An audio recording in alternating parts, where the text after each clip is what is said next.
Welcome back to Kings of the North, live from a tiki hut at a Fort Lauderdale Airport Hotel. I'm Doug Lesmerises. Stephen Godfrey joins us from Tennessee. Bill Landis will be along later. We are here to talk about what's going on at the Orange Bowl and the Cotton Bowl. I arrived in Miami, South Florida today. Landis arrived in the Dallas area today. Talked to some Penn State and Notre Dame people down here today. We have some Quinn Ewers stuff to talk about. We'll get into some Northern Portal action, but we're going to start off the top with Stephen Godfrey about the death of Southern football. But anyway, Stephen, how are you? Happy New Year, my friend. Happy New Year. How are you? You said tiki bar from a Fort Lauderdale Airport hotel? That's like how a Carl Hiaasen novel starts. I laughed over your intro because I was like, what? Like that was Hemingway. That was great, sir. That was great. Yeah. Great. Do you watch Bad Monkey on Apple TV? That's based on It's in my queue. I'm excited to watch it. Yeah. It feels like Carl Hiaasen wrote for Vince Vaughn's mouth. It just comes out of Vince Vaughn so naturally. I could absolutely see that. Yes. A true Notre Dame fan. That's called a segue in the biz there. Yeah, that's right. Look at you. You love the North. You love the North. I was asking people all kinds of Northern questions today. But we want to start, Stephen. We're going to run through some things, your thoughts on the Orange Bowl and the Sugar Bowl. No, the Orange Bowl and the Cotton Bowl. But I do want to start. I think I saw you are a man of many places. Yes, sir. You don't only come on this show. And I believe that I saw a partial headline associated with you that was something like, to paraphrase, the SEC's fine. No. Oh, maybe it was a bad headline. Maybe it was a bad read by me. I'm going to be honest. So it's funny because I mentioned your show on the hit that I think you're talking about. Okay. Every week in the regular season and then through the playoff as well, I go on 440 Sports. It's based here in Nashville, but it's an SEC-centric show, which is always funny because there are often times where I will do both of your shows in the same day. So it's great, yin and yang. I am known on that show as an SEC critic, hater, doomsday, turncoat, obviously because of my heritage, if you will, and my degree. I think the SEC is not hurting long term. They are not fine right now. There is absolutely no way, shape, or form in which they can say that they are fine right now. Great. Do you just want to skip straight to the Schadenfreude? Do you want me to give you the report down here? Yeah, there's breaking news from SEC country.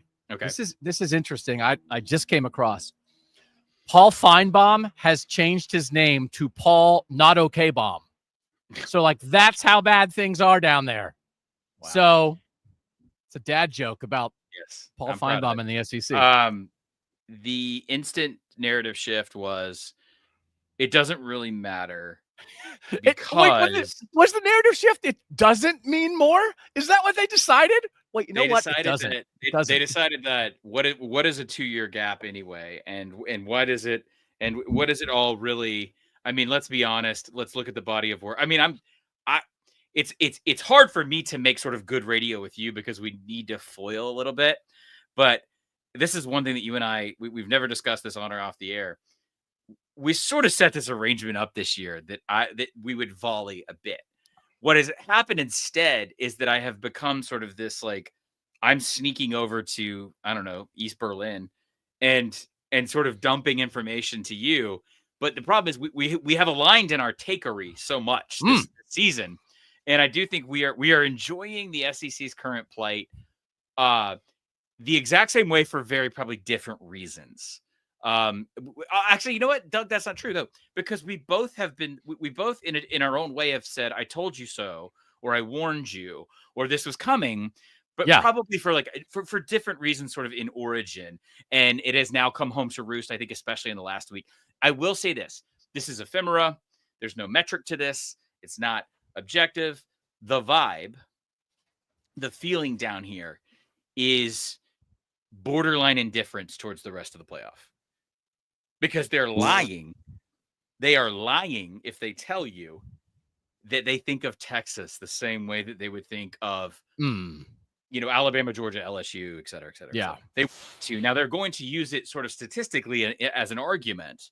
It's kind of the same way I saw Big Ten people reference like, well, we had Washington in the national title. Like, oh, okay, no, you didn't. But I get that. Some of this is semantic. Texas being the last hope of the SEC. In fact, Doug, you may not be familiar with this. Do you know what the big narrative was down south this offseason? How is Texas hang in the SEC, Doug? How are they going to survive? I thought it was going to be who was going to be UT, Tennessee or Texas. That was a narrative for a while. I mean, you joke, but that was sort of the symbol that was kind of the energy, which is, I mean, how in the world is Texas not going to be 7-5 this year in the SEC? Yeah. What happens when they play Kentucky? I will say this: I have written nonstop about the Big Ten the last 2 or 3 weeks, so I definitely do feel like I have been shuttled over across the lines or something in the Cold War. I don't know, I've defected or something. I don't know. Yeah. So I think so I was all ready for like, how you want a volley? I was going to come in with, you think they're fine, Stephen? How dare you? Because here's the thing. It's not like they're on fire, but we're back to even. So like, like we're back to, there's no difference. The edge is gone. The aura is gone. And I believe that, and there's like I've heard some people say, and I'm certainly guilty of it.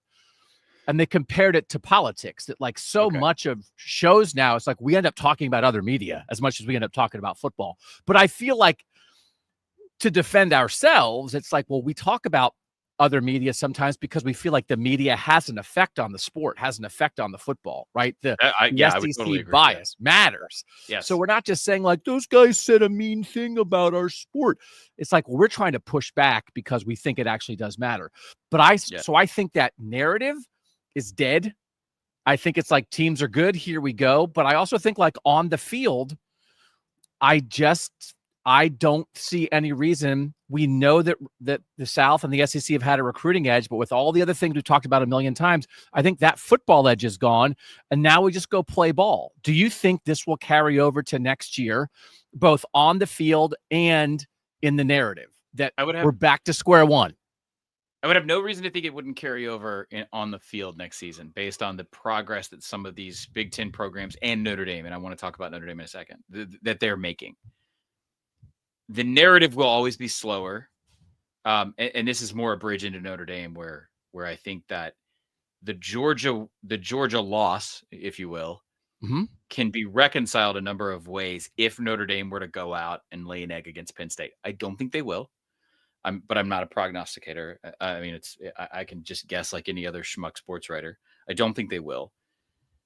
I do sometimes feel like the canary in the coal mine when I speak to this audience. Don't fool yourself. The Empire will strike back, and I don't mean on the field. I don't. I'm not saying some particular team in the league is going to come out loaded for bear. Now, I will say this: the quarterback play, I think, in the SEC will be significantly better and more experienced within individual systems next year. So you might have more consistency where they seem to all kind of table off and mush together in that 2-loss radius around one another. The Empire will find a way. Don't kid yourself. The idea that parity will suddenly exist between the Power 2 conferences plus Notre Dame, that's something the SEC is always going to actively fight against. They are going to shake the hand of the Big Ten and stab them in the back simultaneously. But if the Big Ten and the North are television properties that networks care about, are places that can generate revenue, is this just back to the SEC ESPN association that they're now together? And so, like, who's going to help them? Doesn't the Big Ten have like a bulletproof vest on now? Like why will the Big Ten be able to be stabbed in the back? Where does the SEC have an edge now that lets them stab somebody? Because I'll tell you what, we're the ones with swords. I think they have, and look, where I'm about to take this is entirely subjective, and it is anecdotal at best. But I feel like I've said this for 2.5 years nonstop. We don't have enough data. We don't have enough data. We don't have enough data. But we don't in the portal era. Completely irrespective to the whole conference war or the North-South thing. Mm-hmm. We are starting to understand. It was funny because I was writing about the Notre Dame roster today, and it actually struck me very, very. The build felt very spiritually connected to the last season's Florida State, where we've done our due diligence in the 4-year high school system, and we're going to pluck a Keon Coleman or a Riley Leonard, if you will, and then make that sort of the way to eclipse the 9-win glass ceiling into that sort of playoff contender. However, that's a little bit of a side note. So we think that's the best blueprint, and we've seen that work now writ large at programs who are all moneyed and powerful, but very different. Obviously, there's very little in common between Florida State and Notre Dame and one of the Mississippis or something like that. But I think the SEC, and I think the powerful people, when they go to Destin in March and April, are going to try to figure out how to pull back or claw back the resource advantage that they enjoyed for 20 odd years. But what are they going to do? I think that the best chance they've got is to somehow create an inherent financial separation in that bonus, that sort of plus level NIL that's going to come absent or sort of next to the revenue sharing plan. So this gets, in terms of this conversation tonight, this gets kind of like very boring and in the weeds very fast. I think that's the only long-term tactic they can adopt. I don't believe, and this is nothing against like Ross Dellinger, who wrote the piece today, but the Yahoo report today, there's this idea that total parity is coming. Don't kid yourself. Total parity has never been achieved. It's never even been intended in this sport, going all the way back to Yale paying their players out of a slush fund in the 1890s. So this now idea you're doing Who Killed College Football. I remember that. Look at you using your research in two places. You guys should go listen to Who Killed College Football, by the way. Thank you. Or I'm just killing two birds with one stone. And I have total brain fog at the end of a season, as I'm sure you do too. That's the only tactic for the SEC right now. Financially, to me, the Wall Street Journal story on the sort of nuts and bolts of the Michigan NIL apparatus is far more foreboding than anything that's happening in the 4-team, the 6-team, the 8-team, anything, the Sugar Bowl, any of that. Because look, many a very accomplished and well-accredited and lauded sports personality, whether they be at ESPN or not, is going to spend the offseason saying Carson Beck wins that game for Georgia if I think Notre Dame loses this game. This is all subjective to them. What is not subjective and what bleeds more into the existential anxiety is that the pattern is starting. We're building a pattern now. Yeah. Because there's nothing Southern about Michigan and Washington. There's nothing Southern about a sort of, little drips and drabs you hear about the chemistry and the talent level of that Alabama team who lost in the Rose Bowl not being on par. And all of a sudden there's sort of a retrenching of thought. I still have this working theory about offensive lines. But the problem is that cuts both ways. I'm certainly not writing any epitaphs. I think you'd be foolish to do that. If I had to bet money, I would say that there's an SEC team at least in the national championship next year. Let me interrupt you. Go ahead. Next 10 years, 5-5. I'd say 5 North, 5 South. Yeah. I wouldn't argue against that. You wouldn't argue that, right? In a world where the North had won 2 in 2 decades and they were both Ohio State. Like that's what I'm talking about. So you're the thing, because you did a whole podcast, Who Killed College Football, under the premise of like it's not actually dead, right? So I can say spoilers, Doug. I know. There's still football being played. Yeah. That is the premise was to sort of take people's indignance one way or the other and say, hey, it's kind of always been changing. Plus it's a true crime hook. It was a great hook. So my off-season narrative podcast is Who Killed the SEC. Okay. Guess what? Someone did kill the SEC. Something did kill the SEC. But spoiler alert, the SEC's not dead. But they still got killed. So that's what I'm saying. I want to be charged with murder And then I want to be charged with murder, but then I want to be found not guilty because it turns out they're not actually dead. That's all. And then I stand up in the courtroom. I think that was like an sword. I think you just described like one of those Ashley Judd movies that's always on TNT. Yeah. Double Jeopardy. I would buy that to a certain level. I will say this. There's very little evidence to show that you could build a 20 pick your year Alabama roster in the teens. It may not be possible because inside the SEC, what's actually being discussed, or sorry, I should say in the past tense, what was being discussed before we got to the playoff was, all right, guys, what's the real reason we have this logjam of these 2 and 3 lost teams? And, externally in the South, we're all saying this playoff needs South Carolina. This playoff needs Alabama. There's no reason Ole Miss, whatever. But internally, the discussion internally, what are we doing here? And I think the reality is that just as you can make a credible claim for parity in the Big Ten, they inadvertently created too much parity in the Southeastern Conference. I think the ability to free agent portal your way through those defensive linemen like a Walter Nolan that jumps from A&M to Ole Miss. And again, I am weirdly sort of fascinated with offensive line play in the portal era.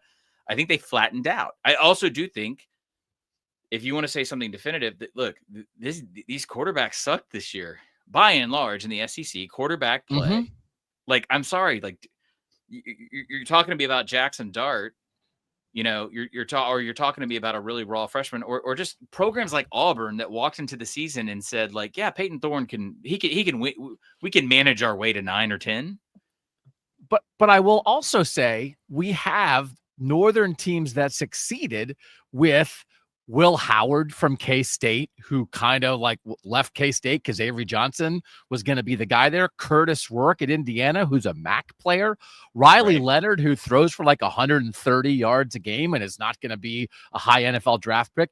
Drew Aller, who certainly has a lot of potential, but is 62nd in the nation in passing yards per game. So, like, I agree.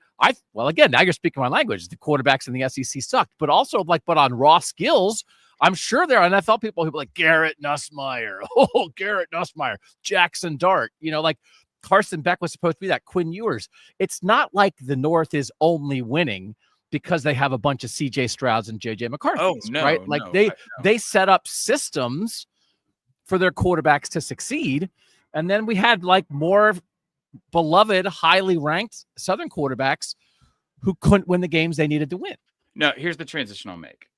Because I've slowly become, I think Ohio State is unstoppable. I think they're going to win the national championship. And I think the only thing that's actually hindering what's left of this playoff is the foregone conclusion that is the angry awoken giant. And none of this has anything to do with the SEC because it has everything in its mother to do with Michigan, which is a whole other conversation.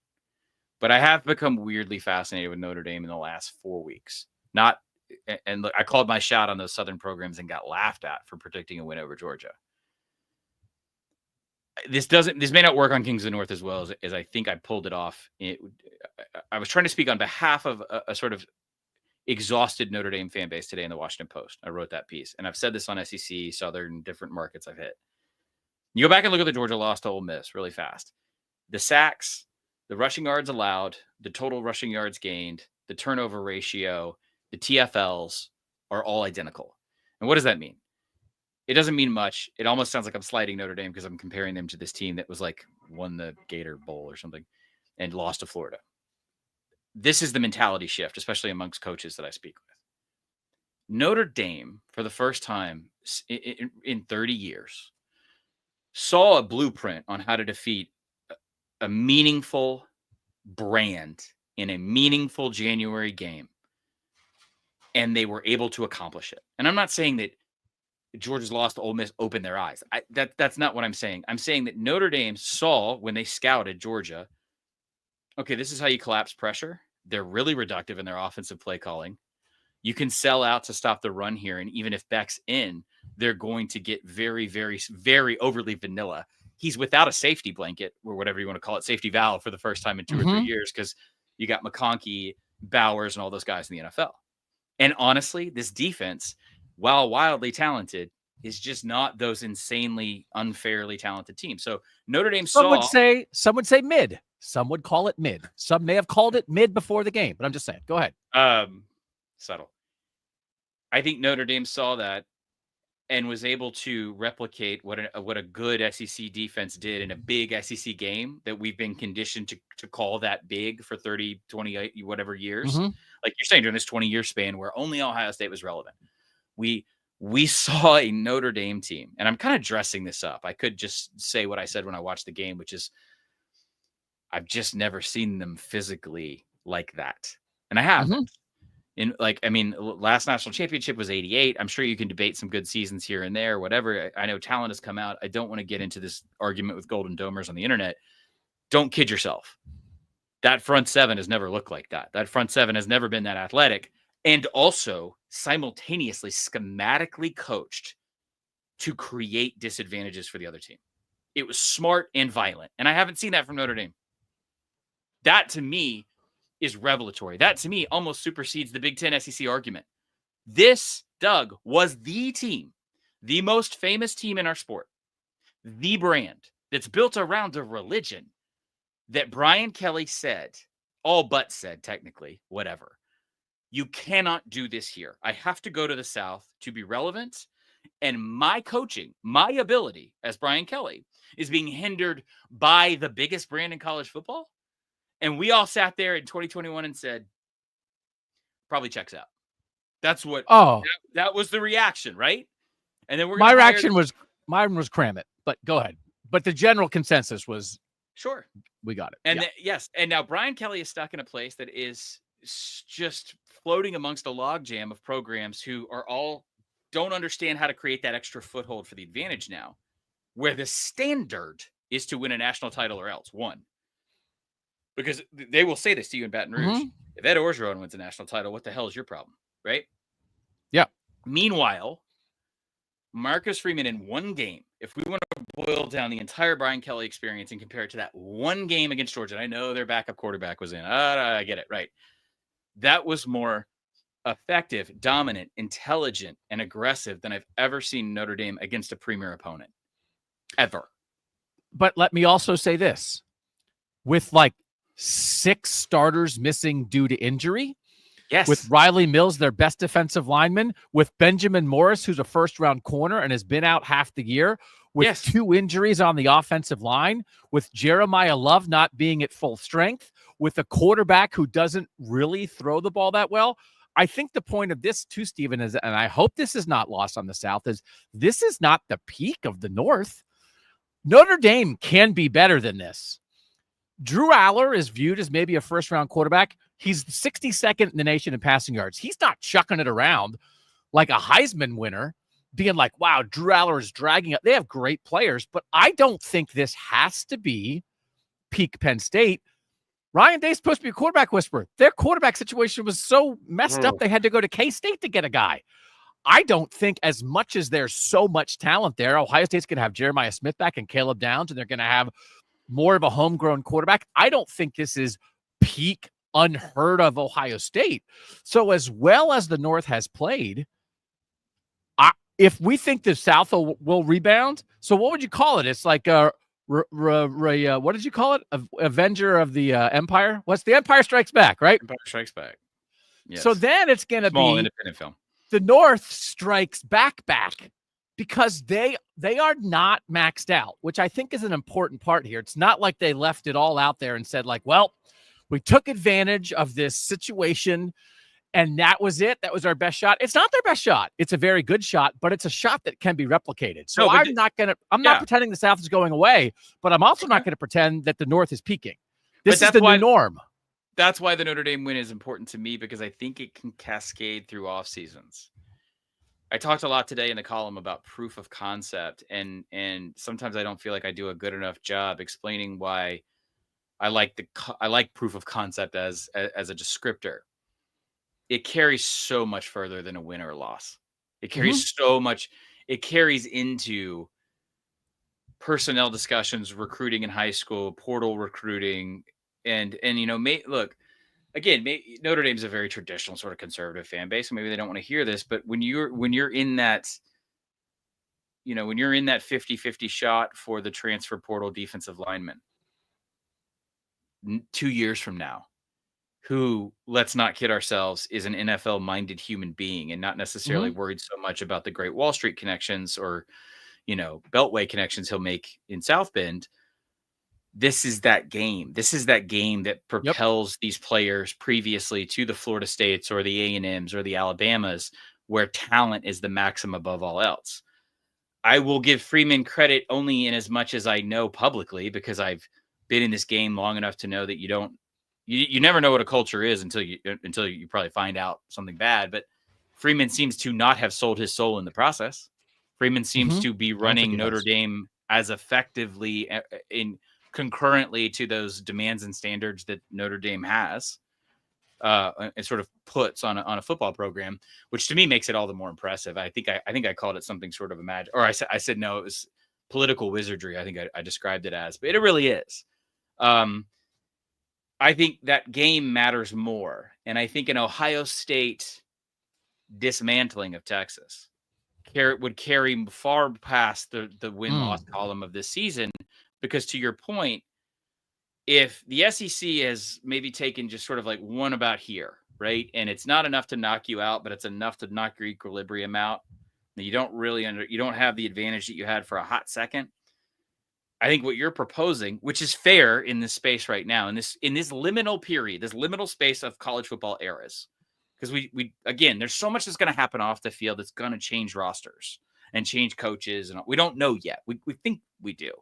By 27, I think we're going to look back at this 6, 7, even 9 year span and go, God, we changed the rules a lot year to year, but now we know what the thing is. Yes. In this space, to stay ahead of it right now, I do think those key programs in the North are doing every single thing they can possible. And by the way, I'm including like Michigan in that. I know Michigan's not in the bracket right now.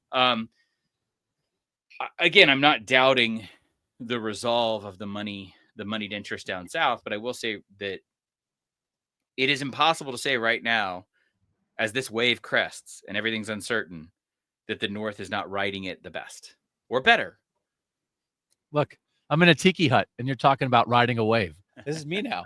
Usually, look at this. I'm going to go get in the pool because we're riding a wave, Steven. Once an appearance, I inadvertently set you up, and I really do. It really is inadvertent. We're not rehearsing these things ahead of time. So how does it feel? Do you think, because part of it, and I will say, it's interesting to hear you talk about some of this stuff, because I knew Notre Dame was going to beat Georgia, and Landis and I both picked Notre Dame to beat Georgia, and you said you picked Notre Dame to beat Georgia. Like, were some people surprised that Georgia lost? I wasn't surprised. I knew Notre Dame was going to win. So it's weird for me to be outside the bubble and be like, wow, that was a huge game. And I mean, I'm like, you mean the game that for sure Notre Dame was going to win the whole time against Georgia? But that's not what everybody thought. No, it definitely wasn't. And I think that I would apply that to Ohio State and Oregon as well. I would apply that to... Yeah, probably just I'll stop myself there. Yeah. Okay. So let me ask you this. How right were we? Do you walk around when you go on these shows? Or are you like, let me tell you, the Trailblazers, KOTN, you got to try those guys out. I do mention they're a little weird. They're a little weird, but they were right about everything.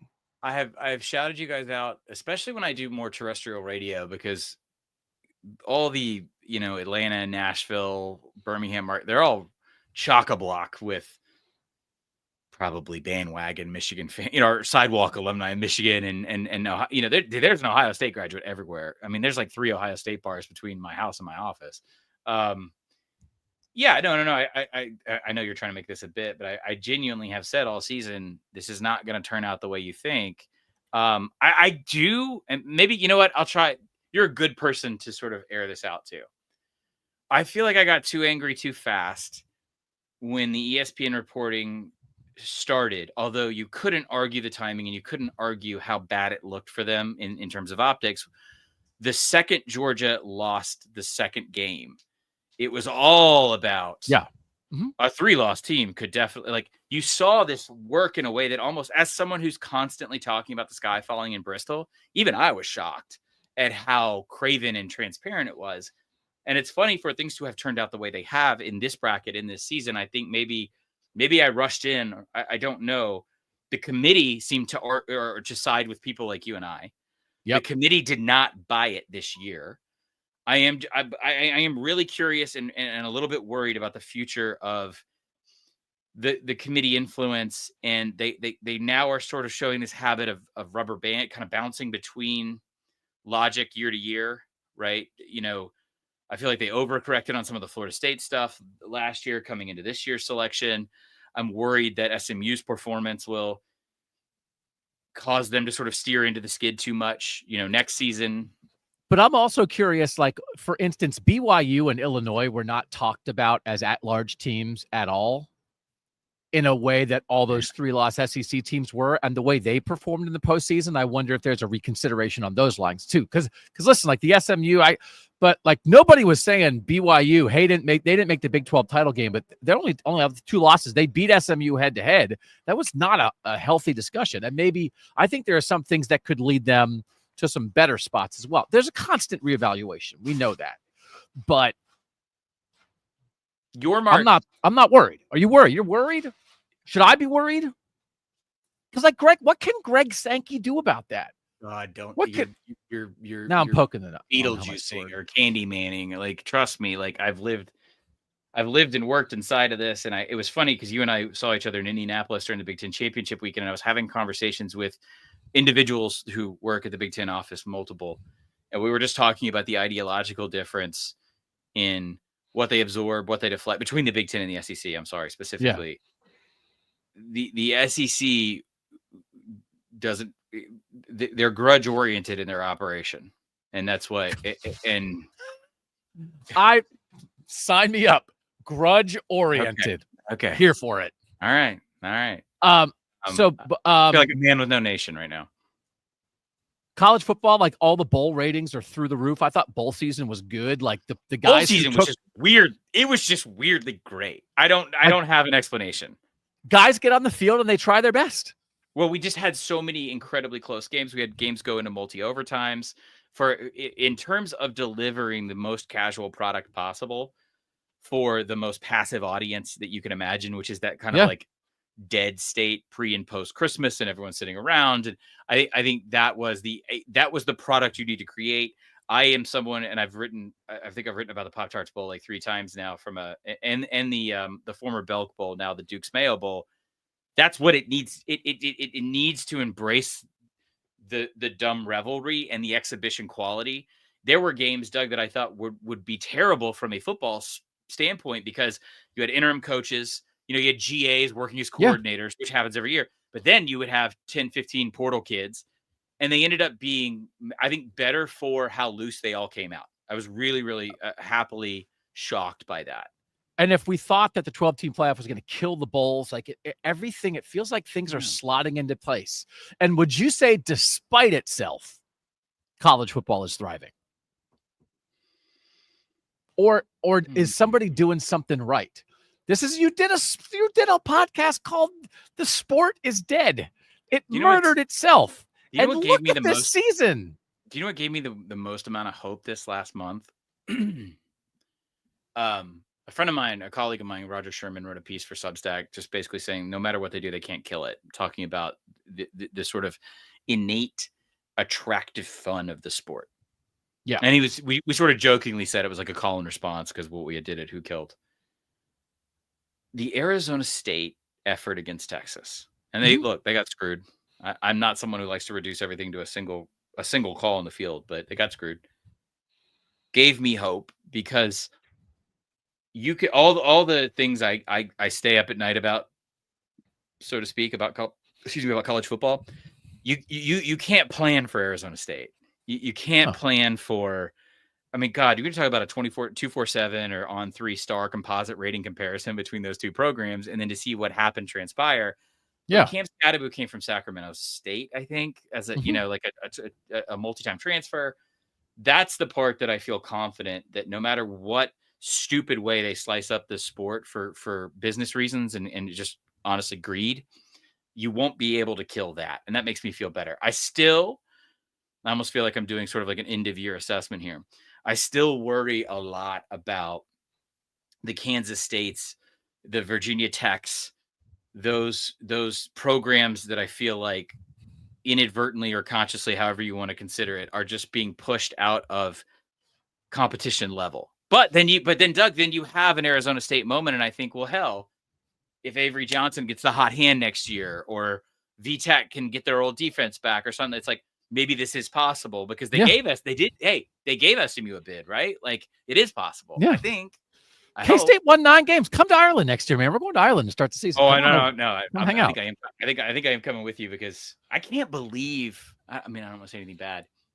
To export that game, that's crazy to me, because this is not where like Notre Dame's going to beat Navy by 3 touchdowns. This is like, oh wow, okay, yeah, that's a great game. Good game. It's a rivalry game. Fantastic game. They call it Ireland's Famageddon. got a ton more in common with those programs than they realize. Famageddon. Get it? Famageddon instead of Farmageddon. Well done. Last thing. Do you have a thought that you want to share? You've shared them to some degree. You said you think Ohio State's going to roll the national championship. You like where Notre Dame is.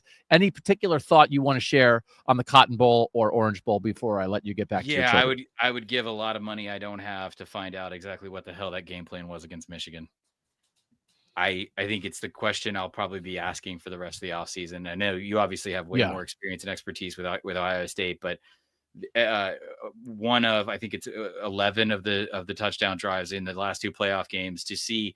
So there's this thing, and there's a joke that has been on different parts of college football Twitter. It's mainly among the recruiting people for the last 10 years. And that is like, you reach a point with every wide receiver in college football where you have the Julio Jones moment, we call it, where it's like, oh God, somebody's going to compare this kid to Julio Jones this week. That kid is Julio Jones. He's good. But for everything, and I wrote about this too in the post, where I was like, but for every like awe-stricken comment I have about the Ohio State I've seen for the last 2 weeks, what in holy God was going on the week of Michigan? It is. It almost makes it worse. Like every great success makes that worse. But it's my argument, I was going to give you this. My argument was, you cannot separate. Like, you owe Michigan. If you win this national title the way I think you're about to, you owe Michigan. But I don't know. Now we could do 45 minutes on that. Like, there's a team that good shouldn't need a wake up call like that. No. But also, it's not like they were horrible going into that. It really is a one-off. Because I would contend. So if you're saying if you owe Michigan, let's say there was a COVID outbreak for a day and they canceled the Ohio State-Michigan game. Okay. I think Ohio State would have done this anyway. I don't think Ohio State needed a kick in the pants. I'm super intrigued by why was it so bad that Saturday. I don't know that I buy the idea that it was required to create this Ohio State. But Howard said that. Howard said that. Yeah, but kids say stuff. And Jim Knowles said that. I mean, like, the commentary between Tennessee. Well, they're trying to justify the loss. Yes. So now they're trying to put a silver lining on the worst Ohio State performance in 30 years. Yeah. So it's it's what we needed to win the national title. It's like, no, you didn't. Yes. And the biggest crock that I've heard so far was they told Chip to go in and be really overly simplistic because they didn't want to show anything for the playoff. Yeah, I don't. That's not how you. Absolutely not true. That's not how you play Michigan. You don't hide things from Michigan to get. Michigan is the playoff. That's the first thing. Tackles either. Jesus. So I don't. I think it's inexplicable. We can do a huge offseason. Who killed Ohio State on that? But also, I think the thing that Bill and I have reconsidered a little bit, at least, is maybe Michigan's like quite excellent at defense, right? And that because people are like, Michigan laid down the game plan. Why are Tennessee and Oregon not following us? Like, well, maybe they can't. Maybe like if you don't have Mason Graham and Kenneth Grant and Josiah Stewart and backers maybe I don't know. Maybe so maybe we understood how good the Michigan defense was. No, I know. I'm not actually defending it. So yeah. And then like if you handed out the Heisman after the postseason, you'd give it to a freshman wide receiver. Which I think they should. Do you think they should? I want the Heisman moved to after the postseason. I argued that, and the guy at the Heisman yelled at me because they have to. The banquet. They have a banquet, and the banquet raises money. And Steven, are we going to change the most important award in North American sports and jeopardize a banquet? Steven, it's a banquet. Sports writers. Think of the chicken breasts. It's sports writers. He's Stephen Godfrey. Thank you for joining us. We'll talk soon. Always, sir. Yes, sir. When we come back, Bill Landis on KOTN.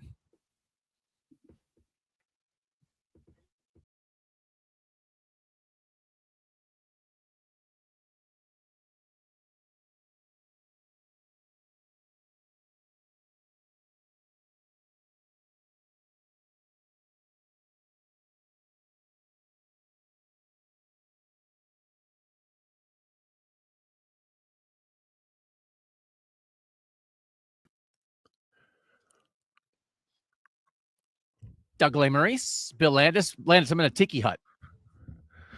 I'm not. I'm in my hotel room. Yeah, Mike, just go on me so people can get the full tiki hut. And then hold a second. Here's the pool.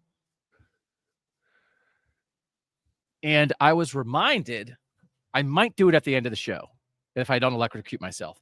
The last time I covered the Orange Bowl, it was for Cleveland.com, and I did it with Ari Wasserman and Zach Meisel. Zach Meisel was named the best sports writer in Ohio today. Look at that. My lineage. Shout out to Zach. Shout out to Zach. Works at The Athletic.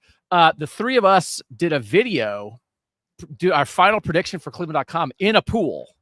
We were knee deep in the pool with a microphone. And then after we made our predictions, I dove in the pool and swam away. So I might do that at the end of this show. No promises, but it's a consideration. I'll get in this pool on air and show people my dad bod before I leave. Unless they don't want that, maybe we can do. Should we do a vote? I mean, you're at an all-North semifinal, so if you're ever going to do it. Oh my God! I guess that's the time. Didn't you guys go in the ocean together too? And they followed you into the water like you were a mama duck and they were your baby ducklings. Yeah. They were my baby ducklings. We were eating dinner out on the patio here at the airport Marriott in Fort Lauderdale, and a guy made an announcement. He said, "Excuse me. I know a lot of you are from the north. They're considering moving breakfast inside tomorrow because it's 50." And they're worried people will be cold. Do you guys want to be outside or do you want to be inside?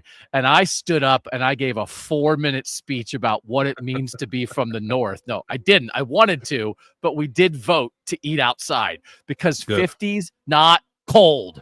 We're not Tennessee receivers. I don't need a heated bench to eat my bagel when it's 50. I've dealt with that the last 2 trips now because I was in LA and like in LA it was like kind of chilly in the morning. I was walking around downtown Los Angeles and people were dressed like they were climbing Everest because it was like 52 degrees outside. And then here in Dallas it is legitimately cold. It's like 35 degrees right now.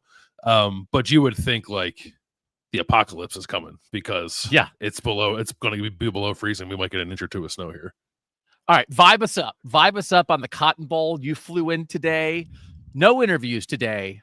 In Dallas, though, is that correct? Okay, that is correct. There's nothing. I don't think there are very many media even here yet. I think there's like, I saw like one person from the Ohio State beat was like, I'm here, and like a lot of. I think some people are coming in tonight, like change their plans because the weather here is supposed to start potentially tomorrow. People were nervous about their flights getting canceled or delayed. It's like if you don't, I think it's very possible that if you don't get here by tomorrow night that you may not get here in time for the game based off some of the weather forecasts for the Dallas area. So we'll see how that goes unless you're planning on flying in on Friday. I think it's supposed to be a little warmer. So there's not a lot of vibes to speak of. Honestly, they weren't even finished setting up the hotel here. We're in Irving at the Media Hotel. The game's in Arlington, which I think is like, I don't know, 10 miles or 50 miles or so from here. The teams aren't here yet. Texas gets here tomorrow afternoon, and then Ohio State gets here a little later in the evening, and they'll both do their kind of welcome coordinator and a couple player interviews tomorrow night. I plan on going to both of those. Texas will be first. Ohio State's right after. So I'll have some stuff to say from those interviews, I guess, on the Thursday episode that we do. But the vibes are they're at a simmer right now, but I think they'll be pretty good tomorrow. So we will do Wednesday big game breakdown on Penn State-Notre Dame for the Orange Bowl. Thursday, big game breakdown on Ohio State-Texas for the Cotton Bowl. Thursday night, post game off the Orange Bowl. Friday during the day, I think we'll do a show. There'll be like more Orange Bowl reaction and last thoughts on the Cotton Bowl Friday afternoon at noon, and then post game Friday night after the Cotton Bowl. So that's everything we have coming for you. I did think, and we have not talked about it a ton, Quinn Ewers, they've been doing Zoom teleconferences to allow us to get access to players. And Quinn Ewers, the Texas quarterback, spoke yesterday, I think, right? That was his interview yesterday. Right. Do you find the idea that the starting quarterback for Texas was a 4-month Ohio State quarterback a super interesting part of this game or kind of a nothing burger? I think it's kind of a nothing burger, to be honest. Had Quinn been here longer or played significantly for Ohio State. Maybe it's a thing. There's also a thing too that I think has been misrepresented about the relationship between Quinn Ewers and Ohio State. That like definitely last year, as I think Quinn was playing pretty well as Texas was going to the playoff, and like Kyle McCord was struggling at Ohio State. There was a notion of like, I can't believe Ohio State picked Kyle McCord over Quinn Ewers, when that's not the reality of the situation. And Quinn Ewers and Ryan Day, I think I kind of both hinted at that this week. Ohio State chose CJ Stroud over Quinn Ewers. So like that's like there's an alternative reality, I guess, where Quinn Ewers is Ohio State's quarterback in this playoff. But I think I've said before, like once Quinn made that decision to reclassify from the class of 2022 to the class of 2021 and join Ohio State right as CJ Stroud was taking over the offense and then was, arguably the best quarterback in college football for 2 years, there was just no chance that he was ever going to play here because CJ Stroud wasn't going to lose the job and Quinn Ewers wasn't going to wait around for a third year to become Ohio State's starting quarterback. So the timing of the whole thing was just kind of thrown off. So, I mean, it's interesting. I'm not trying to say it's wholly uninteresting, but he was not here very long. He got here in the third week of August and was gone by the first week of December. Yeah. So I do have to admit that like that season, I was like, I don't know, Quinn Ewers might be starting by November. And then when CJ Stroud started off kind of bad, I was like, I don't know, Quinn Ewers. And everybody was like, Doug, shut up. And then just add it to the list of ridiculous Doug takes. What I don't think is ridiculous, and we are seeing it play out right now with Arch Manning, Quinn Ewers could have decided, I'm going to be patient and I'm going to be here for 2 years. And my first year as a freshman in 2021 is actually my senior year of high school. And then I'll sit a second year in 2022 behind CJ Stroud, which should have been my freshman year. Because by the way, like he reclassifies and everybody thinks he's on a 3-year plan. He's currently in his 4th year of college and people are talking about he's going to come back for his 5th year. And he was in a hurry to get out of high school. That's what I thought wouldn't have been impossible, which would have led to a Quinn Ewers, Kyle McCord battle to be the starting quarterback in 2023. And then when you see the way that Ohio State battle played out, that Kyle McCord and Devin Brown went down to the last week of the preseason, it was going back and forth. Nobody was really seizing it. I think Quinn Ewers could have seized it if he was here. And then in that scenario, 2 years of CJ Stroud in 21 and 22, 2 years of Quinn Ewers in 23 and 24. That seems not beyond the realm of possibility to me if Ohio State had been able to keep him here. But once Sark got to Texas and Texas got settled and that was his dream school, you also understood in the moment why he went back. But I thought maybe Ohio State could have done a better job of like, dude, this is the place for you. Be a little patient. It is going to work out. And it's exactly the Arch Manning plan that's underway in Texas right now, sitting for 2 years. Yeah, maybe if Texas hadn't gone from so messy that Quinn Ewers didn't want to go there to fairly stabilized, or at least giving the perception that it was stabilized immediately when they hired Steve Sarkisian, maybe that's a possibility. But once that happened, as you said, that seemed highly unlikely. I think if everything would have happened on the normal timeline, if Quinn would have just stayed in the 2022 recruiting class and joined the Ohio State roster, I guess it would have been in the winter after CJ Stroud's first season as a starter, and then he just sat behind CJ for a year. I think he would have beat Kyle McCord for the job, and he would have been Ohio State's starting quarterback last year, and probably Ohio State's starting quarterback this year. But the NIL stuff made it complicated. I guess he was offered NIL deals, he couldn't take them because he was a high school player in Texas. He wasn't allowed to. Like the only way he could get the money that was being offered to him for like a kombucha deal or whatever it was it's really kombucha's fault when you think about it, how messy that got. He just felt like he had to do it. So it was unfortunate. I think, I don't know. I know Quinn said like he doesn't regret doing any of it. I think he ended up where he's supposed to be, and he's now in his second playoff with Texas. So like the timeline is probably not what he expected, but I think more or less his career has been what he expected. He showed up and said, I am here to play football and sell kombucha, and I cannot get on the football field. So all that's left is kombucha, which you drank it. You bought a 6-pack because Quinn Ewers. I'm sure you did. Gut health is very important. Yeah. It's like, it's like it's not bugs. It's like a bacteria drink that you drink and it helps with your gut health, but they flavor it. So it kind of tastes like fruit. I don't know. It tastes like, at least the kombucha that I've had tastes like, do you ever have like, orange juice that like sits in your fridge for so long that like it's bad, you drink it, it's like spicy? That's what kombucha tastes like. What a sales pitch. tastes like rotting orange juice. Hi, I'm Quinn Ewers. I've played 14 snaps for Ohio State, and I'm here to sell you rotting orange juice. Mike's had it. Mike, do you drink rotten orange juice? What's going on here? I do not know, but I was going to read you the kombucha Wikipedia page. It's pretty good. Oh, okay. All right. Does the word rotten appear somewhere in the Wikipedia page? No, but there's some good ones. Kombucha is a fermented, sweetened black tea drink. Sometimes the beverage is called kombucha tea to distinguish it from the culture of bacteria in yeast. Juice, spices, fruit, or other flavorings are often added. I'm not sure I want my drink to have yeast in it, bacteria, and ferment. I hope someone tuned into the show right as Mike said yeast. I thought it was like Zima. I don't know what it was. I was like, I thought I'd be going out to the bar like, douche. Hey guys, could I get a kombucha? They're like, you want rotten orange juice? No. Okay. So it's probably more of a nothing burger. I did hold it against Ohio State to some degree of like, listen, he's the number one. He was like a perfectly rated quarterback recruit. And I felt like everybody kind of in the moment was like, oh, well. And I was like, you had a perfect quarterback recruit on your campus for 4 months and you couldn't keep him. I think once you had him, they could have done a better job of trying to keep him and trying to game that out for me, because I've heard you say that before, and I cannot envision what that looks like. So what do you think that looks like? Quinn, look at Dwayne Haskins, Justin Fields, CJ Stroud. You're next. CJ Stroud has a computer for a brain. Watch everything this guy does for 2 years, and then you're going to start and you're going to be the number one pick in the draft. We are the place for you. I know it's a little unsettled right now. We'll get you some extra kombucha. This is the best place. We are Ohio State. Texas is still up in the air. He kind of went back to save Texas, right? But you are next in line. This is a line of succession of first-round quarterbacks, and nobody does this better than me, Ryan Day. And you're going to win a national championship and be a first-round pick. You just have to wait 2 years. They sold Arch on it.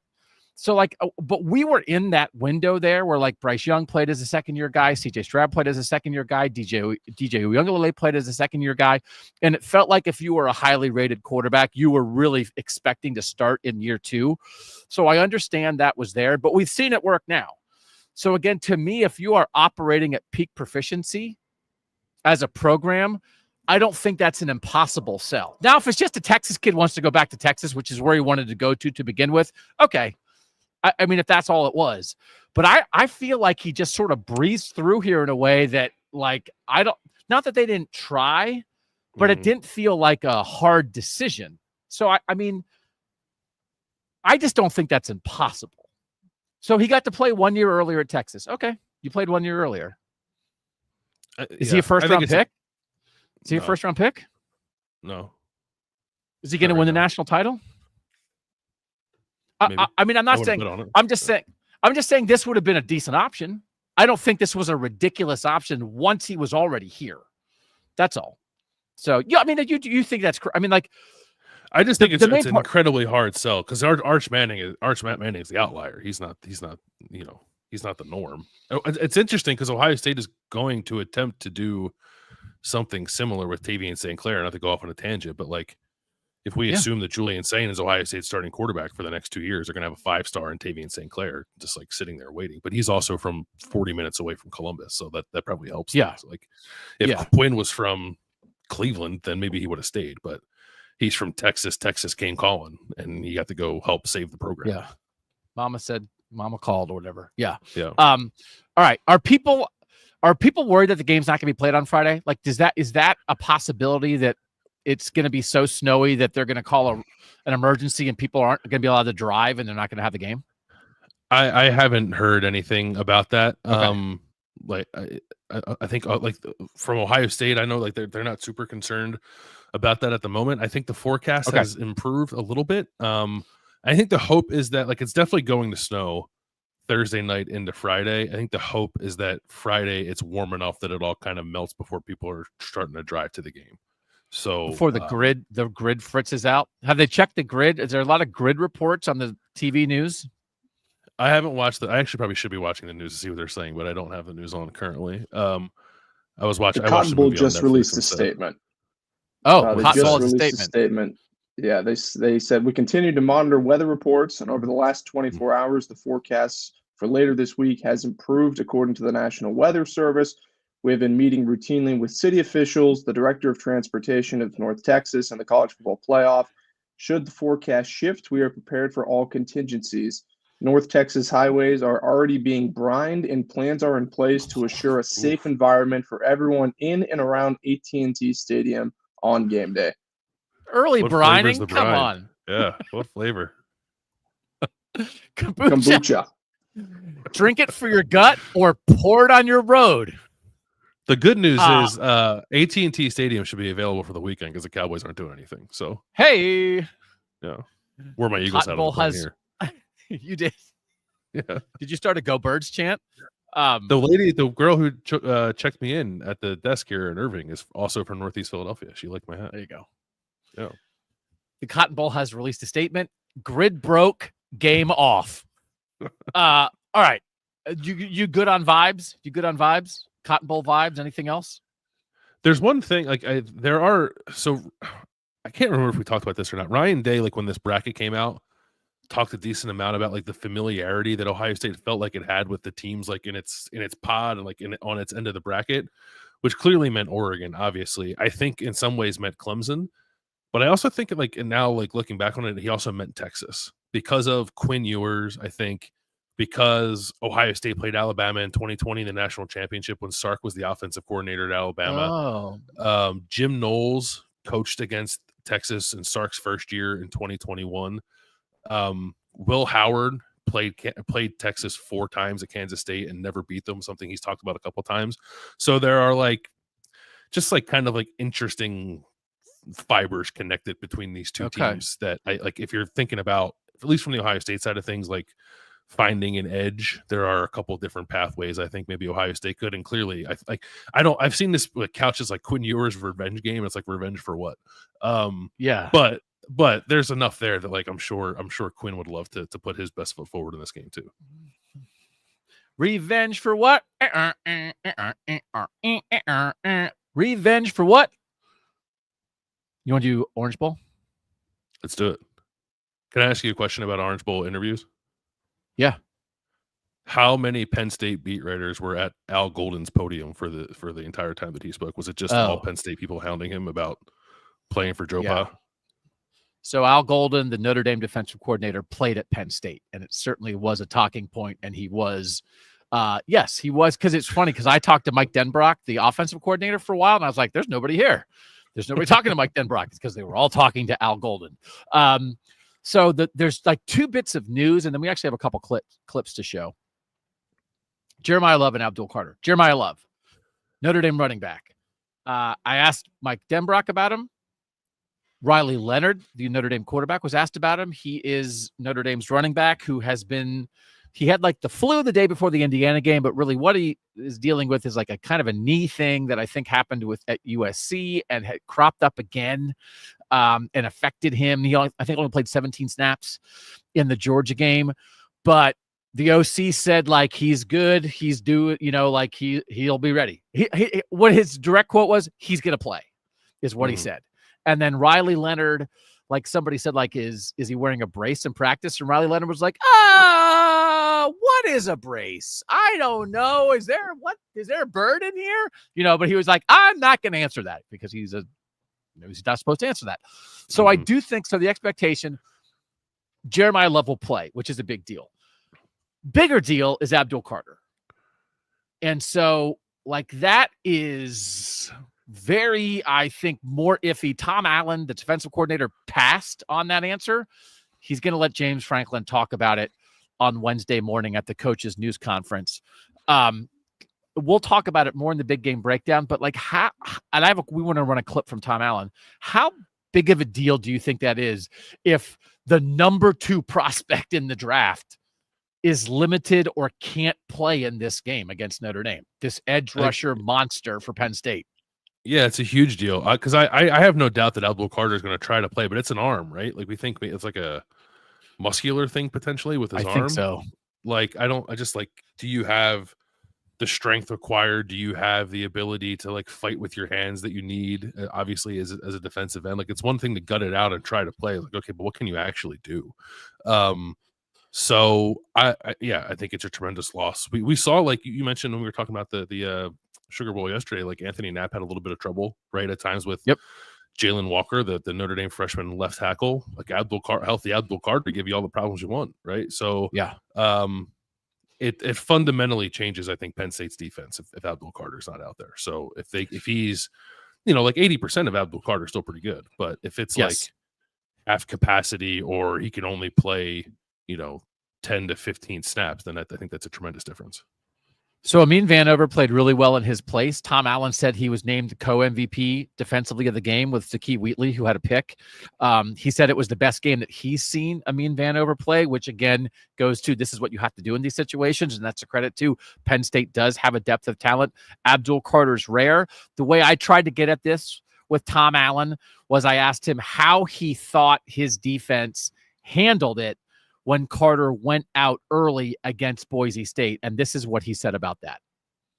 He went down, and I kept checking on him to find out what his status was. And so once I knew he was out for sure, we just had to just make our adjustments. We had some things that we had planned to do that were really, focused on him. So we had to go to plan B and then plan C on a couple of things, So, but just a testament to our coaching staff, getting those other guys ready, the depth that we have. The young guys, even, a guy like Max coming at the end, he does a lot of things that Abdul can do in certain situations, and then Amin stepping up, as we already mentioned. But it's just a collective group effort. When someone like that goes down, I don't care what position they play, no different when we lost KJ week 1, and as big a blow as that was, and it made us make some changes and adjustments. Took us a few weeks to kind of, I think, get some things the way we wanted them. Even that game, we had to make immediate changes and immediate opportunity. But like I said before, when he went out, we continued to play really well the rest of the half, and then obviously finished out in the third and fourth quarter. So I think it's just a matter of making sure that, and Coach, I think, frankly, does a great job of just making sure we're getting a lot of guys, lots of reps, even the younger guys. You just never know when it'll be called upon. And to me, that's a big part of this. And every team deals with injuries. Every team deals with guys that you lose either during the game or, after a game you figure out a guy can't be available next week. So bottom line is that during the game we had to make those adjustments. And the coaches did a great job. Players did a great job. And obviously it worked out for us. Let me tell you the thing that caught my ear the most during that. Him talking about that they had things planned just for Abdul Carter that then they kind of couldn't do. It reminded me of the 2006 national title game when Ohio State had stuff planned for Ted Ginn Jr. Ted Ginn Jr. goes out. It's like, well, I guess can't do that. That's the thing, because as people are saying in the chat, Steven says they handled it fine, but that was Boise State. Like, they handled the basics fine. Like, Amin Vanover got pressure. They did things they needed to do. But that next level thing of like, we're going to unleash Abdul Carter, because he had another answer that I didn't record of like just the skill set of Abdul Carter. We've talked about it all year. He used to be a linebacker. Now he's an edge guy. He's kind of both. You can move him around. You can create situations where you try to get him one-on-one against somebody and blow things up. That's the thing. I think the basics they can handle, just like Notre Dame has done that all year. These are two teams that have dealt with injuries, especially on the offensive line, and have handled it really well. But the next level, and I think you might need that against Notre Dame, and if they would win, they certainly would need it if it's against Ohio State. Like, to get you over the top, there's nobody like this. That's what they're missing. But credit to them for doing what they needed to do. But like that's the point. He's rare, brother. He is. No, I think you make a good point that Penn State has the depth at defensive end. Like, Denida Sutton is still a very good player. Yep. Amin Vanover, Smith Vilbert, I think at times has played well. So they have guys that can just like line up at end and I think be fairly productive. But it is once you get to the point where is he off ball? Is he on ball? Like, the quarterback has to get to the line and say, like, where's number 11? And then like things go from there. And it's like, to remove that thought process from the quarterback's mind is just going to make things a little easier, I think, on Riley Leonard if he doesn't have to contend with that at all, or contend with it less than he would normally on Thursday night. Okay. I want to run this other clip. By the way, there's a guy on the defensive line for Penn State that Tom Allen said other coaches tell him, like, that's the guy we were worried about, or that was the guy who really gave us problems. We'll talk about that in the big game breakout on Wednesday. That's a tease. Riley Leonard. I said to Riley Leonard, Kirby Smart said before the Georgia game that tackling you is like tackling a running back.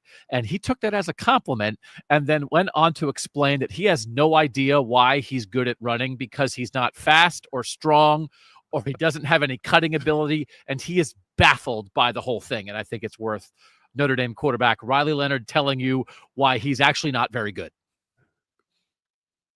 I don't know if his defense would agree with that. I don't know. That's a very good compliment to be able to have Kirby Smart say that about me. But I don't know. I don't understand why I'm hard to tackle. Honestly, I don't have very good juke moves. I'm very tall, not intimidating.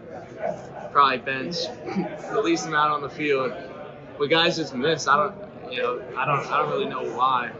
Maybe it's like an angles thing or like a deception thing.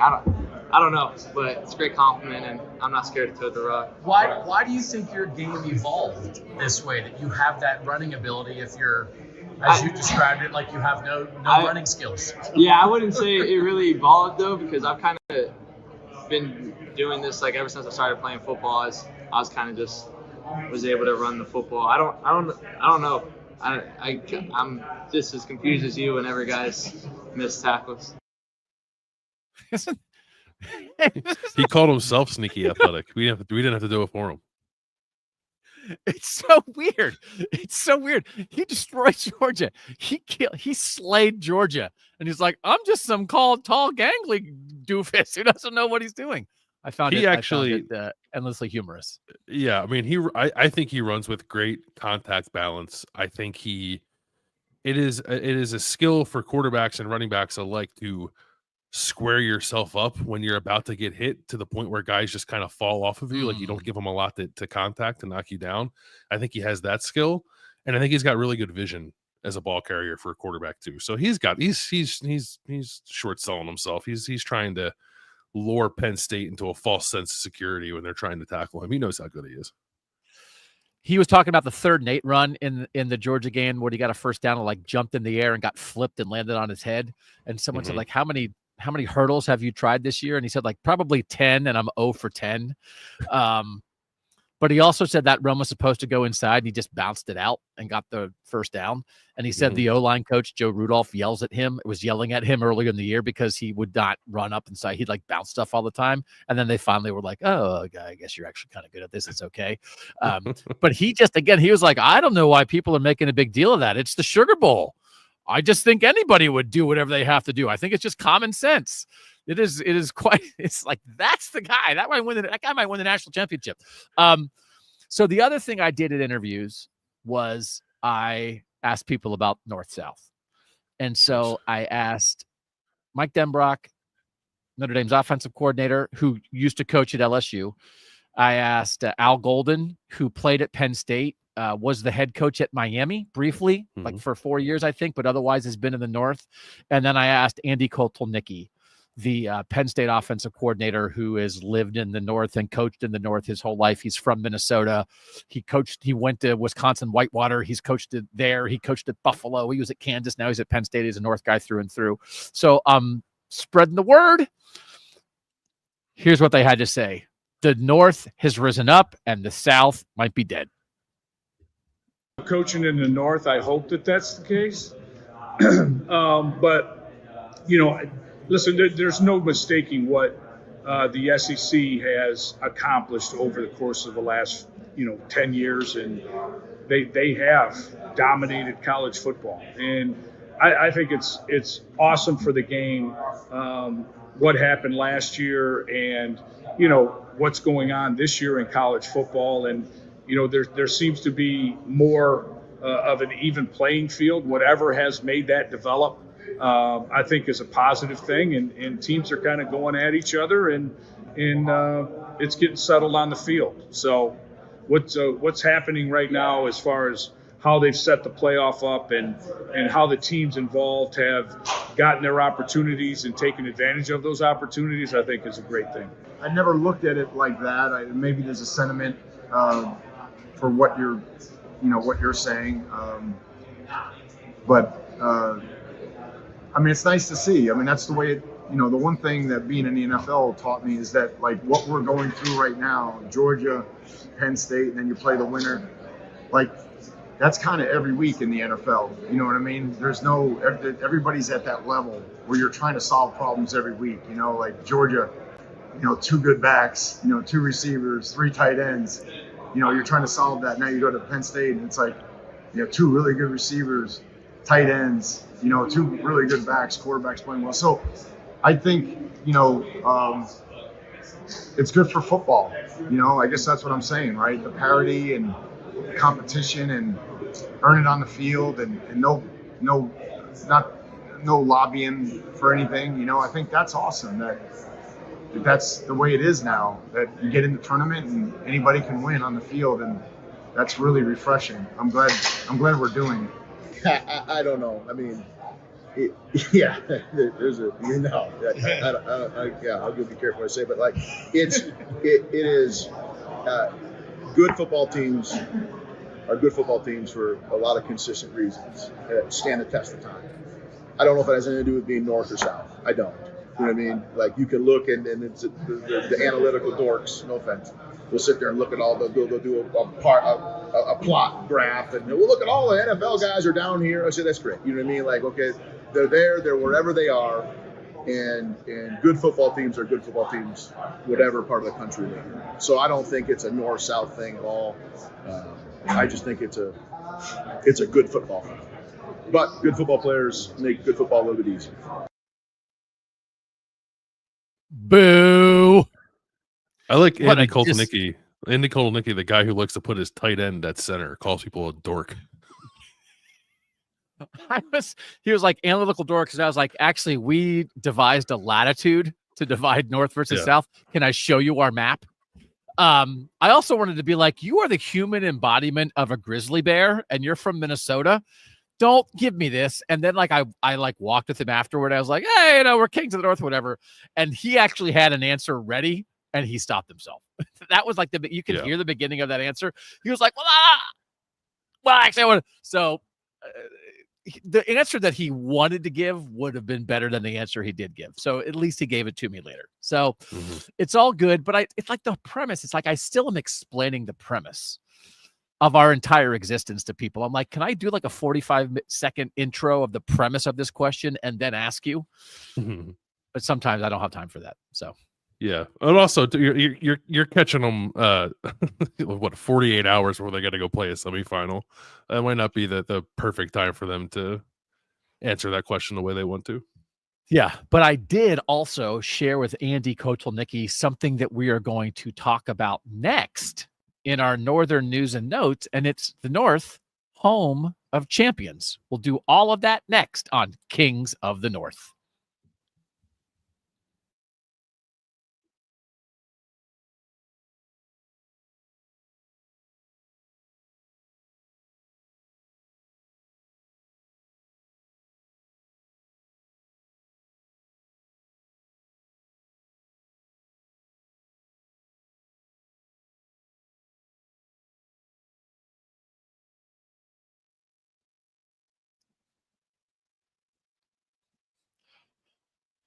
Doug Lesmerises, poolside in Fort Lauderdale. Bill Landis in Dallas with a special Tuesday night Kings of the North. We appreciate you guys for being here. Subscribe, set the notifications, leave comments on Apple Podcasts, drop something here in the chat. We appreciate everybody who's here live. If you're listening back on podcasts, we have a lot more coming here. We're going to the national title game on January 20th. We'll have coverage from that.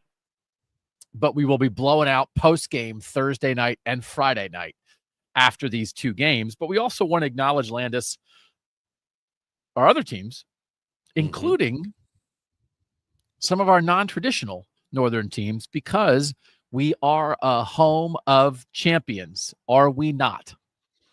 We are. We laid some of this out already a couple weeks ago, but we've added to the war chest since then. We have. So to recap, we have the champs in like every level. We have the champs in FCS, Division II, Division III, and NAIA. And Mike, do we have the map? The map is a beautiful thing to look at. It is something to behold, because this idea that like the North truly is dominating, Landis, and like I think do we have more teams at those levels up here? Why are we kicking butt at every level of this? I think actually the answer to that is yes, because I was wondering that myself as I was looking through some of the Division II and Division III stuff. I don't know. I'm saying this anecdotally. I haven't looked it up. I think that there are perhaps significantly more northern colleges and universities at the Division II, Division III NCAA level than there are in the South. Oh, so now you're just going to give them an excuse? Is that what you're saying? I'm not trying. I want to be fair. I don't want to be fair. I just want to mention the fact that that the North is constantly winning at every level. So again, as you said, we've kind of covered this to some degree before. We'll get the map at the end. North Dakota State just won the FCS title over I get these confused. Was it Montana or Montana State? Montana State. Montana State. Bobcats, and not then, Grizzlies. Bobcats, not Grizzlies. Ferris State and Michigan won the Division II title. North Central and Illinois won the Division III title. And Grandview in Iowa won the NAIA title. And do you want to go on a road trip? Yeah, yes, I do. I've never been to the Dakotas. I need to get there. So let's do it. But like road trip of champions this offseason, isn't that worthwhile? We should actually do that. Yeah, we should definitely do that. So we just, wanted to acknowledge it. And I did whisper it to Andy Koltlenicki. I was like, man, you guys, the North wins at every level. This is why I bring it up, Andy. And by the way, we're probably going to get a Northern champ here too. So all good. You want to take any more victory laps? So you did talk about some of these already, but like North Dakota State's, like they've won, what is it? Like 11 of the last 14. And when they didn't win, it's like South Dakota State won. Like they're just monsters up there, man, in the Dakotas. They dominated FCS for a few years, and then South Dakota State kind of took it back from them. And then they beat South Dakota State twice this year, including in the semifinals of the SCS playoffs, and then won a national title. Did you catch any of that game? I caught like the very end of it because I wanted your opinion on. So North Dakota State was trying to run the clock out and came up just short of it. They had to punt the ball back to Montana State, I think, with like maybe 9 seconds left. And instead of putting somebody back to return the punt, Montana State just rushed everybody to try to block it. And North Dakota State got the punt off, and it just hit the ground and rolled, and time expired. So like Montana State never actually got the ball with the chance to win. But like I saw people afterwards saying like you have a much better chance of blocking that punt than you do fair catching it and running one play to try to score a touchdown, or catching it and trying to return it for a touchdown. Yeah. But I just thought it was I odd believe that the game ended with the ball rolling on the ground. Rolling.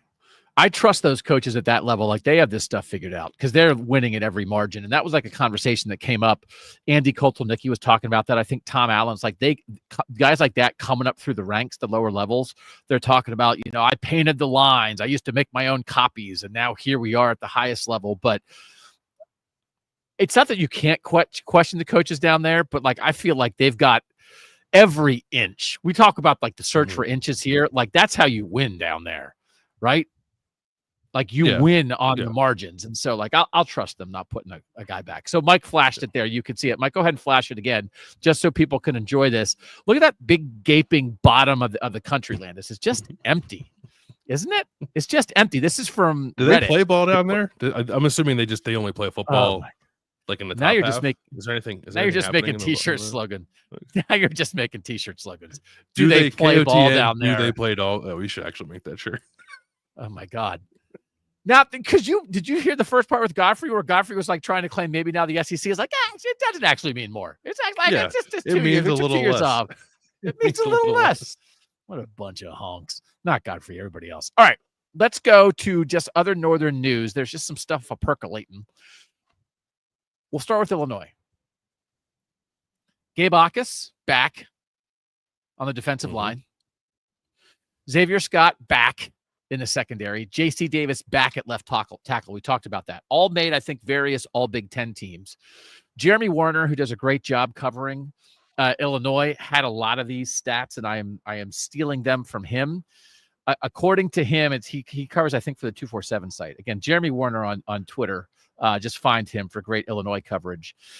They have like a projected 16 starters back at Illinois. They have just huge swaths of their offensive line, huge swaths of like like Luke Altmaier's back, so they have all of that back. Like that, there's a ton back, and I know like Brett Bielema was like kind of giving it to people for not having, who didn't have Illinois ranked higher in some of the very, very early rankings for 2025. We're going to do this pretty soon. We might even do it next week, sort of like the who's next in the North. Now that we've had in 2 years, 5 different Northern teams make the Final Four in Michigan, Washington, Ohio State, Notre Dame, and Penn State. Who's next? Illinois has to be on that list with the people they have back. And then we talked about some of the Wisconsin transfers they've added. I think they need to find some receivers, but like this is Brett Bielema wants it to be known that they are loaded for bear in 25. I was looking at Illinois' schedule. I counted 10 wins, but we can do that later. I like that Brett Bielema. He tweeted at Adam Rittenberg, ESPN, friend of the program. Yeah. He Who's said, here, by the way. If the number 20 team beats a top 15 team and then returns 18 of 22 starters and they get ranked outside of the top 10, I have some oceanfront property in Champaign I would like to sell you. Yeah, he's mad. Like, he's mad about that. Yeah, he's on the offensive here. I like it. Yeah. And he's like on the lookout. So by Jeremy Warner at jwarner247. 76% of offensive snaps are back, 77% of defensive snaps, all the passing yards, 98% of the rushing yards, 87% of the offensive line snaps, 77% of their tackles, 65% of their sacks, like just a ton. So like be on alert, like what Indiana was this year. And Illinois probably should have been more in the conversation this year anyway. So just like be aware of Illinois. I want to talk a little bit about Oregon. Mekhi Hughes reports that he could wind up in Eugene. I think it's done. I don't think it's is it done? I think so. So I thought I saw that it was. In his 2 years at Tulane, he played every single game. He did not miss a game. He played 28 games in 2 years, and he averaged 99 rushing yards per game. So he's like a 1,400-yard back. And Jordan James and Noah Whittington both have eligibility left for Oregon, the starting running back and the backup running back, but like they might not stay. And I think this might be some indication at least that James is probably going, but apparently Noah Whittington over the course of his career has sort of made some rumblings that this might be his last year. But either way, we've talked about Oregon working the portal. Like Oregon's certainly disappointed with the way its season ended, but obviously Oregon's not going anywhere. And again, Mekhi Hughes is about as good as any back in the portal. Justice Haynes to Michigan was a big deal. This is a big deal. I think Mekhi Hughes was the best back in the portal, and I super think productive. One of the better overall players, regardless of position. I did not know. I'm reading the story from the Oregonian as you're talking. He is the older brother of Naeem Alford, who was the 5-star cornerback who just signed with Oregon. Was committed to Ohio State and flipped pretty late. So I didn't know that. So that makes it make a little more sense. But no, you got to replace Jordan James. And Mekhi Hughes is an awesome running back. So yeah, Oregon's not going anywhere. Oregon had a bad end to its season, but I think a lot of the excitement about Oregon was for the season because they were undefeated, which is like justifiably so. But it's also about the way they build that roster year over year, which I think has people pretty excited. Another one wanted to talk about Purdue. Max Olson at ESPN said Purdue leads the nation with 30 guys out in the portal, which is not a surprise. You turn over your roster. I mean, the thing that is just so hard for a place like Purdue after a terrible season that got their coach fired is like they have dudes. Their safety went to Oregon. Their tight end went to Ohio State. Their defensive end went to Clemson. And it's like, well, then how come you guys weren't any better? Which is like, well, that's maybe why the coach got fired. By the way, and as we now know, Ryan Walters is officially the new defensive coordinator at Washington, but they are adding people in, and they have 6 UNLV guys who so far have followed Barry Odom, the new head coach from UNLV. 4 of them were backups this year. They did get Jalen St. John, who was the starting left tackle at UNLV, and Tony Grimes, who was a starting corner at UNLV, who's a former 5-star guy who, Ohio State was in on him for a while. I think he was an early enrollee. He was at North Carolina. And then reclassified. He was reclassified. He was like an early reclassifier. So it's hard because I like the Purdue transfer portal class last offseason, and it didn't work. Almost everybody missed, but they're taking swings again. And I think it shows a little something if guys follow their head coach. So like they're trying, but it's like they got to tackle. Those are guys who are going to start. Tony Grimes is going to start at Purdue. Jalen St. John's going to start on the offensive line for Purdue. And the Kurt Signetti example, we are intrigued by players following their head coach, right?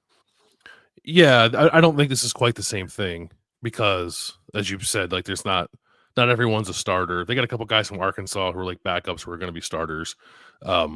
At Purdue, like they're doing what they can. It's like we've said, it's an incredibly difficult roster rebuild there that Barry Odom has to do at Purdue. So I'm interested to see how it plays out because they're going to have to hit a couple like diamond in the rough type of players. Like there's a lot of projection that's baked into many of the transfers they're bringing in so far. It's great to get a couple of starters from UNLV to help jumpstart things, to help establish the culture, but it's not like Kurt Signetti brought 13 real productive players from James Madison and then got real productive starters from MAC programs and stuff like that. Barry Odom is hoping they have a good eye for talent and doing some projecting here. So I don't know what it's all going to look like, but I think they're probably doing about as well as they could, all things considered, the situation they're put in. Yeah.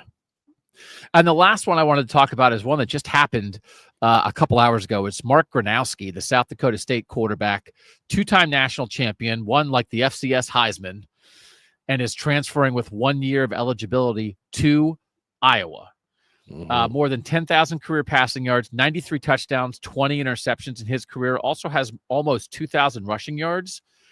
Ran for 380 yards this year, including 10 touchdowns. So can do it with his legs too. Hank Brown, the Auburn transfer, had already gone to Iowa, but this feels like their guy. And I was trying to look at FCS to FBS quarterback transfers. The three last year that were the biggest deal, I think, were two guys to UNLV, Haj Malik Williams from Campbell and Matthew Sluka from Holy Cross, both to UNLV, and then Max Brosmer to Minnesota. And they're very different type of players because Max Brosmer is more like a pocket quarterback. But I think the comparison of a very experienced and accomplished FCS guy elevating to be the starter at a Big Ten program, again, continuing Drake Lindsey. We talked about this already. The Max Brosmer playing at a high level at quarterback for Minnesota and establishing that quarterback room and helping get Drake Lindsey ready. And Drake Lindsey's tweeting like, he's my brother, I'll never forget you. If Mark Gronowski can settle the Iowa quarterback room that has been holding them back for 2 years, it is a game changer, Landis, an absolute game changer. Now, I'm not exactly sure who they have filled it. Like, it's Audrey Snyder here. Sir, the poll's closed. It's time to go. The poll's closed. She just wants to vote in the preseason poll. Every time I see her, I'm trying to eat salmon. She's like, how come you didn't invite me to vote in the preseason poll? What a great reporter. She's writing a Tom Allen story. You can read it tomorrow on The Athletic. Huge, like borderline huge for Iowa. How big is this, do you think, Landis? No, I think so. It's for two reasons. One, what you just said, I really think there's an opportunity here for Mark Gronowski to stabilize the room, to be a 1 year bridge, probably to Hank Brown. They signed a freshman in this class too that they like, so maybe it's Jimmy Sullivan, so maybe it's to him. But either way, like you don't have to play a guy who's not ready. You don't have to like play a Brendan Sullivan who is like athletic but limited. This is a guy who's won a ton, 49-6, I think he was as a starter at South Dakota State. He's big. He's got NFL upside. Like Dane Brugler wrote like a 4,000 word profile of Mark Gronowski before the season started because it was like, this guy's going to play in the NFL and he didn't take the NIL money to leave South Dakota State. Like now he's leaving now, and I think it's fine. I think he's a chance to elevate himself at Iowa. He's a chance to elevate the Iowa quarterback position to something we haven't seen, I don't know, in a few years at least, while also stabilizing things. I think it's huge. I actually don't know that it can be overstated. Like I'm not trying to get too far over my skis here and saying like suddenly Iowa's going to have the best quarterback play in the country. I'm not saying that, but this is a really good player, like a big athletic player who can make a lot of throws and he can run. And I think he's going to fit pretty well in Tim Lester's offense. So, Iowa's got to put skill around him, all that stuff. We'll have time to talk about that. But from like just a traits, talent standpoint at that position, this is unlike something Iowa's had in probably 5-6 years at least. I really feel like the teams in the North that had real quarterback problems in 2024, they really got after it. trying to address it, right? And so, we'll see about Mikey Keene at Michigan and like being the bridge to Bryce Underwood, but you see Billy Edwards and Danny O'Neal at Wisconsin, Mark Gronowski and Hank Brown here. I think the Brosmer thing is such a great example, but it's just another example. Like, for real, if Mark Gronowski is somewhere between Max Brosmer and Curtis Rourke, like, Iowa might be in the playoff conversation next year. Now, we got to run through the Iowa roster, and they're losing Caleb Johnson, and they're losing Jay Higgins, and I understand all of that. But they are who they are in so many ways. Like, they're so good defensively, right? They had a lot of guys back this year. They lost like Cooper DeJean a year ago and almost nobody else, and they had this great defense back. So they're going to have a lot of holes to fill on that defense, but Phil Parker's going to fill them. And if they can get quarterback play, like now we're so, and again, what if, so it's part of this, Landis, that is as excited as we are at the top of the North. I think the middle of the North, like, nobody's settling anymore. That's the thing that I like about this the most, because this is what Northern fans deserve. Iowa fans deserve them trying to go solve this problem. Wisconsin fans deserve, like, Luke Fickell not putting his head in the sand about this stuff and really trying to fix it, right? Michigan fans deserve, like, Michigan admitting the problems on offense this year and getting after it, which they are. Like, I just think you can see other teams positioning themselves that it's not just one or two. I think we can have a very full-throated discussion about a bunch of teams next year taking another step, which is awesome. It is awesome. Yeah. And I think, like, this is, along the lines, I think, of what we envisioned for the sport, for the North, when, like, with the NIL stuff and the transfer portal, like the fact that Iowa, and like I was reading stories about getting Mark Gronowski, there are people like shouting out their collective, like helping them get it done and stuff. Right. So the fact that Iowa can be not only competitive, but then he's not the best, but he's among the most interesting quarterbacks in a transfer portal cycle that I don't think was heavy on, super exciting quarterbacks. Iowa got one of the guys that I think is pretty exciting, and like, what world are we in where that's happening? So that's pretty cool. Yes. Yeah. So, any other news? Any other Northern news you wanted to cover? I think that's it for me. Did you hear that the North is the home of champions? What? Yeah. Hey, the North is the home of champions. I'm spreading the word down here. My swords wouldn't fit in my suitcase. TSA does allow them in checked baggage. I either have a suitcase that's too small, or I have a sword that's too big. Classic dilemma. The crosses that we must bear. What are you going to do? So I'm going to, maybe for the championship, I'm going to have to find a bigger suitcase or get a smaller sword. Poolpartygaming.com has been running our postseason bracket. We want to shout out the leader. We have a bracket. It ain't me. We have a bowl pool, and then we have a combo. And Jay Vesco 4 has 28 points in the bowl, 12 points in the bracket, and 40 total points overall. So they are leading the overall competition.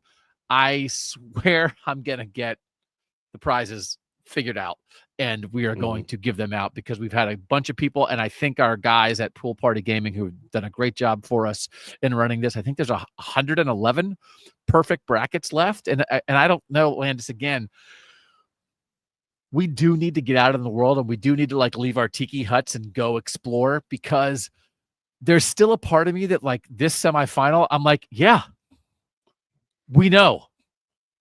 It's exactly like if you told people it's like there's 111 perfect brackets. Not in the South, there's not.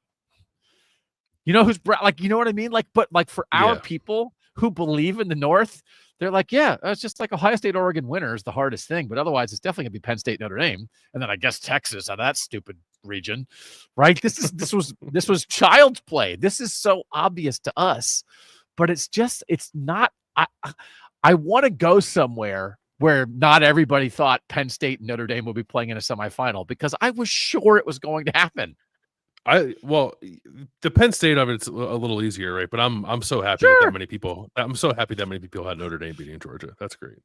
Yeah, Yeah. So, and I'm sure that we don't have perfect brackets because we picked Oregon over Ohio State because before it all started, Some we of just us picked Tennessee over Ohio State. So, well, you don't have to keep reminding people of that. What I'm are you trying to gonna help do? you out here, brother. Yeah, I but you also have. I have 6 points. I have 6 points in the bracket. But you have I'm Notre Dame tied. winning the national championship. I You do. can get that right. I do, but I don't feel great about that pick at the moment. I'm tied for 500 tied for 515th place out of almost 700 in the bracket. But I'm better. I'm 462nd for the total points. Okay. Yeah. Oh, okay.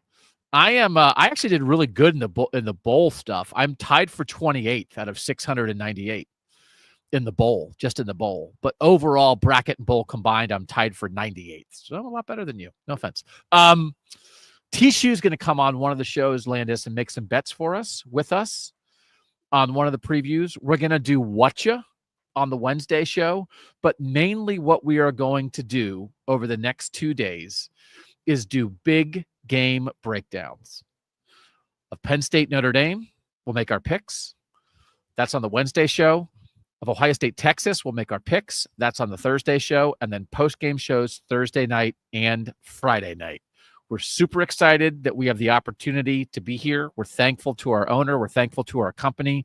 And we're mostly thankful to our audience so that we want to be here representing you. And but if you guys weren't watching and listening, then there'd be no reason to be doing this. So it's been an incredible year.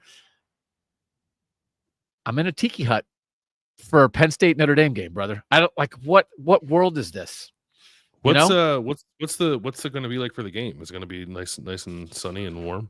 85, maybe. I don't know. I just know it's going to snow on you. I haven't paid attention to the rest of it here. We're in a dome. It's fine. Yeah. So, all right. So we will see you guys noon Eastern on Wednesday afternoon. For now, thanks as always to our producer, Mike Yorostowski, for making us look good and sound good. Again, tell a friend, subscribe, set the notifications, leave a review, do whatever you can to help spread the word of the North. For now, he's Bill Landis. I'm Doug Lesmerises, and that was Kings of the North.